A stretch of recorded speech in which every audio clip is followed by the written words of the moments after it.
The town with no kids. When Amira moved to Maplewood with her mother, she expected playgrounds and other kids. Instead, nothing. No parks, no schools, just rows of quiet houses and old people. Mr. Bartleby polished his mailbox every morning. Mrs. Dandelion wore hats so wide they could block traffic. And Mr. Higgins, he snored on his porch so often that Amira thought he was part of the furniture.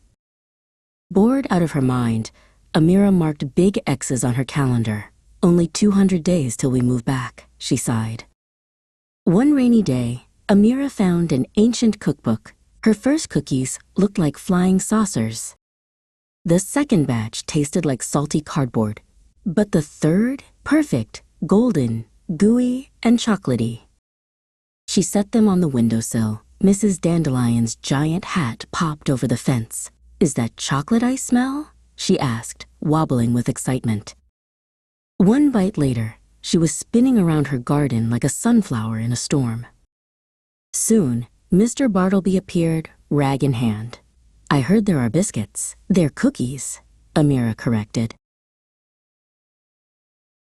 Even Mr. Higgins woke up, only to fall asleep mid-bite with crumbs all over his beard. Before long, Amira's kitchen was the busiest place in Maplewood. Someone even brought an accordion, claiming cookies taste better with music. After a week of non-stop baking, Amira had another idea. "Let's have a bake-off."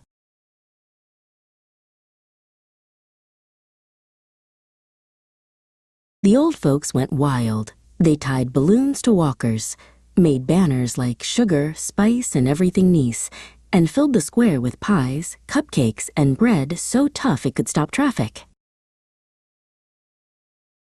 Amira judged the bakes, giggling whenever Mr. Higgins nodded off face first into a pie. Everyone laughed, clapped, and ate until their bellies ached. For the first time, Maplewood wasn't quiet at all. It was buzzing with joy. That night, Mrs. Dandelion hugged Amira. "You've given Maplewood its joy back, dear."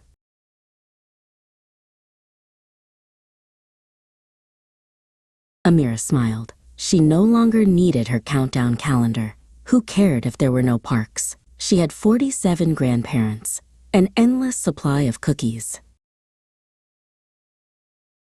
Maplewood wasn't boring anymore. It was delicious. Mix some fun with laughter and care, and happiness will be everywhere.